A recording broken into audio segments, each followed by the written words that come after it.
Okay, this is a sick little girl here, and she has something that is acting like a distemper. I've had another pig get something like this. This is not the same as dehydration sickness. This is a virus that is attacking her brain. It's almost like a meningitis. She has a fever, and she's well hydrated. She was hydrated when she started getting sick. She started off just acting sick, like she had the flu. She stopped eating. She avoided contact with the other pigs. She went off by herself to lay down, and she developed a fever. Now, I was not able to get close to her because she's not one of the friendlier pigs that are at the South Farm. It is the next morning, after I saw that she was getting ill,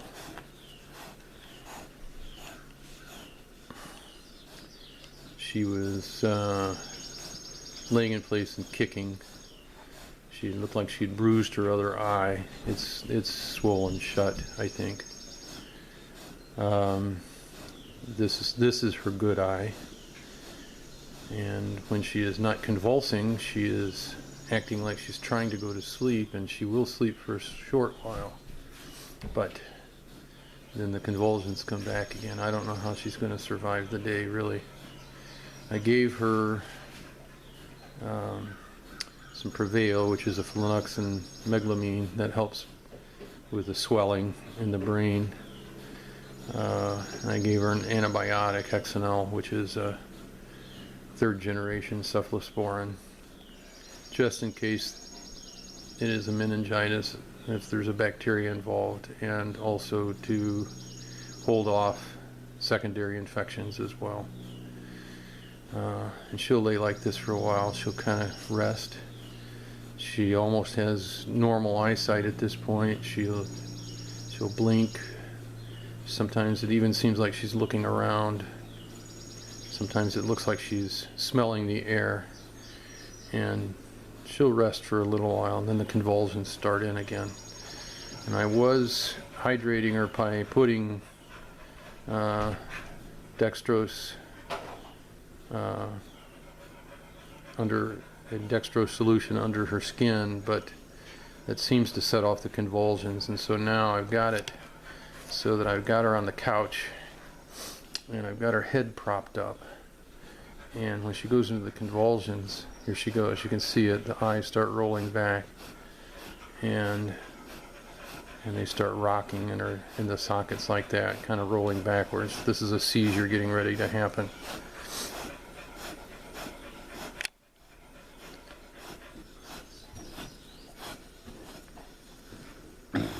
And this is the best position I found her, where she will actually do less harm to herself. But if I leave her, she ends up coming off of the couch. But this way, she seems to rest better this way, when she's up and her head is up. When she lays flat on the ground, the convulsions just seem to be constant. At least this way she gets some rest from it. And when I can, I'm giving her a little bit of 7-Up. I'm going to lift her up a little bit here. There we go. Okay, kiddo. Okay. Shh, shh, shh. Now, if I hold her up like this, she will take the 7-Up, and just a few drops at a time, and it takes quite a bit of time to just get a few ounces into her. And some does dribble by, but the towel tells me how much does dribble by and how much actually goes in there. Now that'll stay in the back of her throat for a little while, and then she'll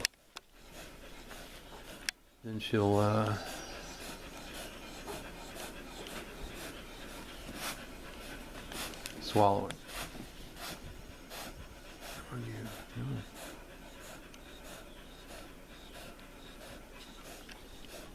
Do just a little bit at a time. Just a little bit at a time, okay? There we go. Good swallow. Good swallow. Yeah. I want to keep the towel under her because not only does that catch the excess that dribbles by, but it gives me an idea of how much is dribbling by. And I just knocked the syringe on the floor. Okay. Well, we'll keep you updated and see how this turns out.